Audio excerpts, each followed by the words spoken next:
Black water. कहानी की शुरुआत में हमें ग्रेस के हस्बैंड और ग्रेस की छोटी बहन ली को दिखाया जाता है, जो एक क्रोकोडाइल शो देखने के लिए जाते हैं, जहाँ पर ये देखते हैं कि किस तरह से क्रोकोडाइल को खाना खिलाया जाता है। यहाँ पर छोटे छोटे बच्चे छोटे क्रोकोडाइल्स के साथ फोटो भी क्लिक करवाते हैं। शो खत्म होने के बाद ये पास के एक बार में जाते हैं, जहाँ पर ली कहती है कि कल हम तीनों के तीनों क्रोकोडाइल को ढूंढने के लिए जाएंगे।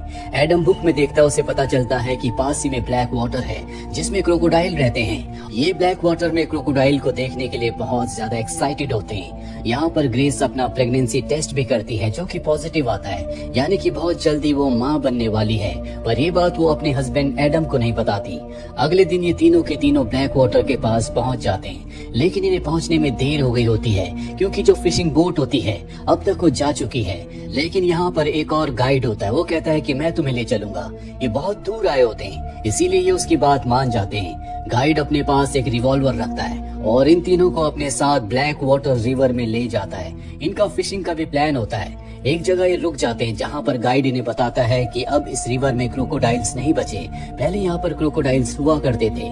ये तीनों के तीनों अब यहाँ पर मछली पकड़ना शुरू कर देते हैं और तभी बोट से कुछ टकराता है, जिससे सब के सब डर जाते हैं। गाइड जब चेक करता है तो खाली एक डिब्बा होता है जो बार बार बोट से टकरा रहा था। उस डिब्बे को बाहर निकालता है, जिसके बाद ये एक बार फिर से फिशेस को पकड़ने की कोशिश करते हैं, लेकिन इनके कांटे में एक भी फिश नहीं फंसती और अब गाइड इन्हें और भी अंदर ले जाता है, जहाँ पर ये मछली पकड़ने की कोशिश कर रहे होते हैं। और तभी एडम के कांटे में कुछ फंस जाता है। ली उसकी फोटो खींचती है, उसे पानी में कुछ अजीब सा दिखा होता है, पर इससे पहले कि वो कुछ समझ पाती, एक क्रोकोडाइल पानी से निकलकर इनकी बोट को पलट देता है। सब के सब घबरा जाते हैं। आसपास बहुत सारे पेड़ होते हैं। एडम अपनी वाइफ ग्रेस को जल्दी से पेड़ पर चढ़ाता है, क्योंकि उसे एहसास हो चुका है कि आसपास बहुत खतरा है। लेकिन ली अब भी बोट के नीचे होती है। वहीं ग्रेस को टूरिस्ट गाइड की लाश दिखती है, जो देखकर वो डर जाती है। वो एडम को जल्दी से पेड़ पर आने के लिए कहती है। एडम उसकी बात मानकर पेड़ पर आ जाता है, जिससे वो मगरमच्छ से बाल बाल बच जाता है। और ली जो अब तक बोट के नीचे थी, वो बोट के ऊपर चढ़ जाती है। क्रोकोडाइल उसके आसपास ही होता है, जो जोर जोर से बोट को हिलाना शुरू कर देता है ताकि ली नीचे गिर जाए। पर इससे पहले कि वो ऐसा कर पाता, ग्रेस और उसका हस्बैंड एडम पानी को जोर जोर से हिलाना शुरू कर देते हैं, जिस वजह से क्रोकोडाइल वहां से टूरिस्ट गाइड की बॉडी को लेकर चला जाता है। और अब ली के पास यही मौका है कि वो पेड़ पर आ सकती है। एडम उसे लेने के लिए बोट के पास जाना चाहता है, लेकिन ग्रेस उसे ऐसा करने से मना करती है, क्योंकि अब भी वो क्रोकोडाइल आसपास ही हो सकता है। पानी में उसका मुकाबला नहीं किया जा सकता। वहीं ली के पास बोट पर एक रस्सी होती है, जिसे ग्रेस देख लेती है और ली से कहती है कि रस्सी को हमारी तरफ फेंको, ताकि हम तुम्हें बोट के साथ यहाँ पर खींच ले और बोट को सीधा करके तीनों के तीनों यहाँ से निकल जाए। ली उनकी तरफ रस्सी फेंकती है, जो उनके आसपास ही गिरती है। और अब एडम धीरे धीरे कांपते हुए हाथों से पानी से उस रस्सी को निकालता है, लेकिन जब वो रस्सी खींचता है तो रस्सी कहीं पर फंसी हुई होती है, जिसका मतलब ये है कि ये बोट को अपनी तरफ नहीं खींच सकती। और अब ली के पास कोई रास्ता नहीं है, उसे पानी से होकर ही पेड़ तक पहुंचना होगा। एडम कहता है कि तैर कर मत आना, अगर तुम तैर कर आई तो पानी हिलेगा और मगरमच्छ तुम तक पहुंच जाएगा।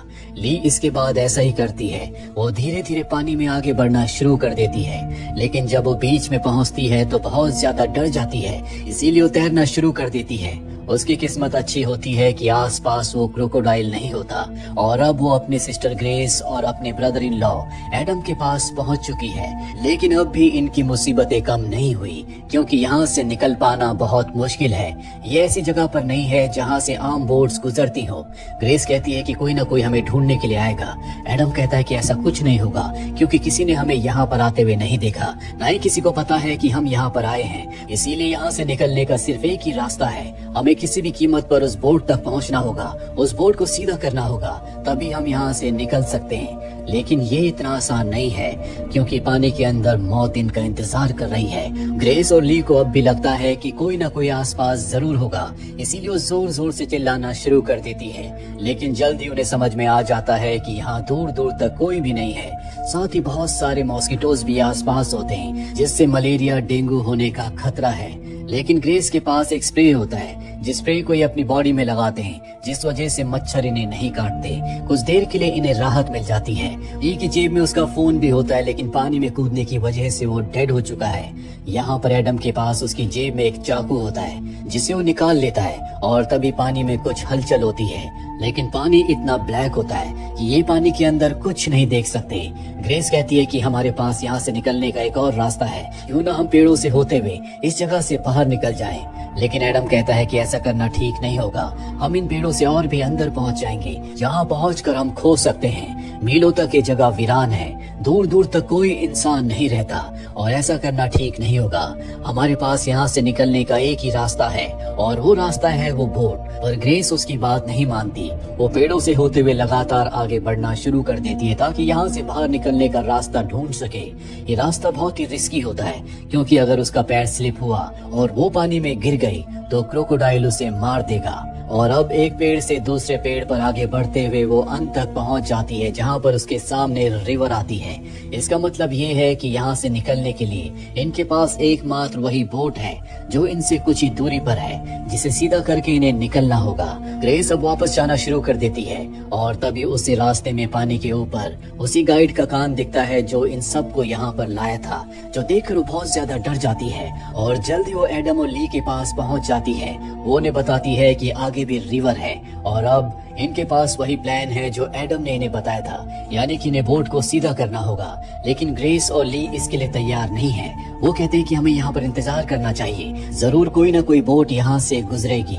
एडम को इनकी बात माननी पड़ती है और अब इनके पास जो स्प्रे होता है जिससे अब तक ये मॉस्किटोज से बच रहे थे, वो पानी में गिर जाता है। एडम के सब्र का बांध टूट जाता है और वो फैसला करता है कि वो पानी में उतरेगा। वो धीरे से पानी में उतरता है और बहुत आहिस्ता आहिस्ता पानी में आगे बढ़ता हुआ वो बोट तक पहुंच जाता है। वो बोट को सीधा कर देता है, जो देखकर ग्रेस और ली खुश हो जाती हैं। लेकिन तभी पानी के अंदर से क्रोकोडाइल एडम को नीचे खींच लेता है। दरअसल क्रोकोडाइल ने उसकी आहट को सुन लिया था और अब क्रोकोडाइल ऊपर आता है। उसने एडम को मार दिया है, जिससे ग्रेस को गहरा सदमा लगता है। वो पूरी तरह से खामोश हो जाती है। उसने अब तक एडम को नहीं बताया था कि वो पिता बनने वाला है।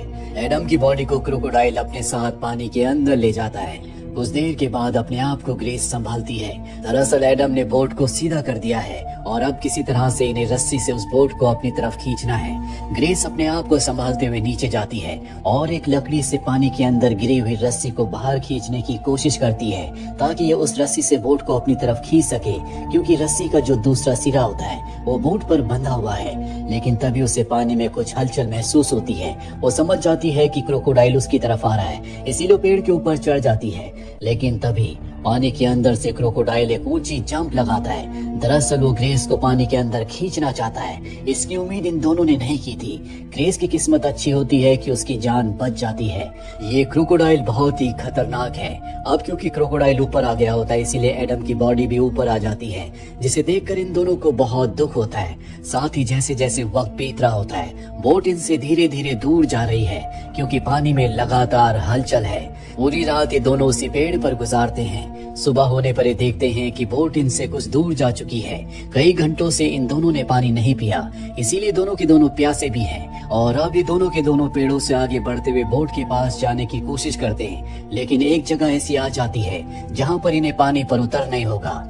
ये दोनों के दोनों बहुत आराम से पानी के अंदर उतर जाते हैं और तभी इनके सामने क्रोकोडाइल आ जाता है। ये दोनों वापस पेड़ पर चढ़ने की कोशिश करते हैं, लेकिन क्रोकोडाइल ग्रेस को पकड़ लेता है, पर वो हार नहीं मानती। वो क्रोकोडाइल से फाइट करते हुए पानी के ऊपर आ जाती है। ली उसका हाथ खींचकर उसे पेड़ पर ले आती है, पर क्रोकोडाइल ने ग्रेस के पैर को बुरी तरह से जख्मी कर दिया है। ली उसके पैर पर कपड़ा बांध देती है। तभी इनसे कुछ दूरी पर एक बोट गुजरती है। ली जोर जोर से चिल्लाती है, लेकिन इंजन की वजह से वो ली की आवाज को नहीं सुन पाते और वहाँ से निकल जाते हैं। ली को पता है कि उसे अपनी बड़ी सिस्टर ग्रेस को जल्द से जल्द यहाँ से निकालना होगा, क्योंकि उसके पैर से बहुत ज्यादा खून बह रहा है और अगर उसे मेडिकल फैसिलिटी नहीं मिली तो उसका बचना नामुमकिन है। और अब वो अपना दिल पक्का करके पानी के अंदर उतर जाती है। धीरे धीरे वो बोट के पास जाती है और बोट के ऊपर चढ़ जाती है और अब क्रोकोडाइल भी वहाँ पहुँच चुका है, जो उसके ऊपर हमला करने के लिए खुद बोट के ऊपर आ जाता है, जिस वजह से ली को पानी में कूदना पड़ता है। जिसके बाद क्रोकोडाइल उसे पानी के अंदर खींच लेता है। कुछ देर के बाद उसकी आंखें खुलती है। वो देखती है कि उसके सामने गाइड की डेड बॉडी पड़ी है। वो खुद भी जख्मी है, लेकिन वो जिंदा है। उसकी किस्मत अच्छी थी कि वो बच गई। दरअसल क्रोकोडाइल का जब पेट भरा होता है तो वो अपने शिकार को मारकर यहाँ पर छोड़ देता है। उसे लगा होगा कि ली मारी जा चुकी है, लेकिन ली अब भी जिंदा होती है है। उसे पता होता है कि गाइड के पास पिस्टल है। वो उसकी पिस्टल को निकालती है जो कीचड़ लगने की वजह से जाम हो चुकी है। सबसे पहले वो गन को साफ करती है और इसके बाद वो एक हाथ का इस्तेमाल करके पानी हिलाती है ताकि क्रोकोडाइल वहां पर आ जाए और वो उसे शूट कर दे। क्रोकोडाइल उसके पीछे से आता है। ली को पता चल जाता है। वो उस पर फायर करना चाहती है लेकिन उसकी किस्मत उसका साथ नहीं देती क्योंकि पिस्टल एक बार फिर से जाम हो चुकी है और अब उसे अपनी जान बचाने के लिए पानी में भागना पड़ता है। क्रोकोडाइल भी उसके पीछे होता है और अब क्रोकोडाइल उसे मारने वाला है। वो बार बार पिस्टल के ट्रिगर को दबा रही होती है। पिस्टल जाम है लेकिन तभी अचानक से गोली चल जाती है जिससे क्रोकोडाइल का खात्मा हो जाता है। क्रोकोडाइल अब मारा जा चुका है। वो जल्दी से पेड़ के ऊपर आती है जहाँ पर उसकी बड़ी सिस्टर ग्रेस है, लेकिन अब तक ग्रेस की मृत्यु हो चुकी है। उसने अपने ब्रदर इन लॉ और अपनी सिस्टर दोनों को खो दिया जिससे ली बहुत दुखी होती है। इसके बाद वो अपनी सिस्टर की डेड बॉडी को बोट पर रखकर यहाँ से निकल जाती है और इसी के साथ ये फिल्म, ये कहानी यहीं पर खत्म हो जाती है। उम्मीद करते हैं कि ये कहानी आपको पसंद आई होगी।